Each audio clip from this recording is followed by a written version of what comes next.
नमस्कार। एक छोटी सी कहानी मैं आपके बीच लेकर आई हूँ। कहते हैं पति पत्नी का रिश्ता बड़े ही मान और सम्मान और विश्वास का होता है। अगर दोनों में से किसी एक को विश्वास किसी एक के ऊपर ना हो तो वो रिश्ते टूटने लगते हैं, वो रिश्ते आगे नहीं बढ़ पाते हैं और रास्ते में ही दम तोड़ देते हैं। ऐसे ही एक कहानी मैं आपको बताती हूँ।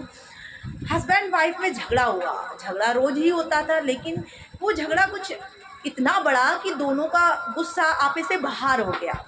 पति को इतना गुस्सा आया, आखिर पति ने अपनी पत्नी से कहा कि तुम जिस दिन इस दुनिया से चली जाओगी, तुम इस दुनिया को छोड़ दोगी, उस दिन मेरे घर परिवार में शांति आएगी। इससे अच्छा हो तुम क्यों नहीं मर जाती, तुम मरी जाओ। बस फिर क्या था, पत्नी को ये बात इतना बुरी इतना खराब लगी कि वह चुपचाप वहाँ से रूम में चली जाती है, किसी से कुछ नहीं बोलती और बैठी रहती है बुद्ध बनी हुई।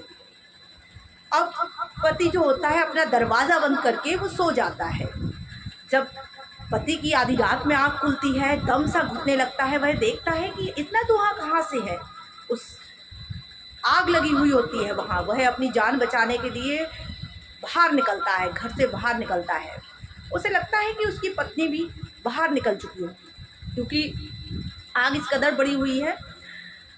फिर उसे ध्यान आता है कि मैंने गुस्से में दरवाज़ा बाहर से बंद कर दिया था, पत्नी रूम के अंदर ही है। और वह फिर दौड़कर जाता है और आवाज़ देता है, लेकिन आवाज़ बिल्कुल सन्नाटा छाया हुआ होता है, आवाज़ बिल्कुल भी नहीं आती और वह बहुत परेशान हो जाता है। फिर जब आग पर काबू पा लिया जाता है, फिर वह देखता है कि दरवाजे के बाहर उसकी पत्नी जली हुई उसकी डेड बॉडी पड़ी है। और उस डेड बॉडी में देखता है कि उसकी जो उंगली है उसमें एक भी नाखून नहीं है, जो कि उस पत्नी ने दरवाज़ा खोलने के लिए खरोचे थे, लेकिन उसने आवाज़ नहीं लगाई थी, क्योंकि जैसा कि वो कहना चाह रही हो कि मैं आपकी हर ख्वाहिश पूरी करते जा रही हूँ, अब मैं कभी नहीं आऊँगी वापस।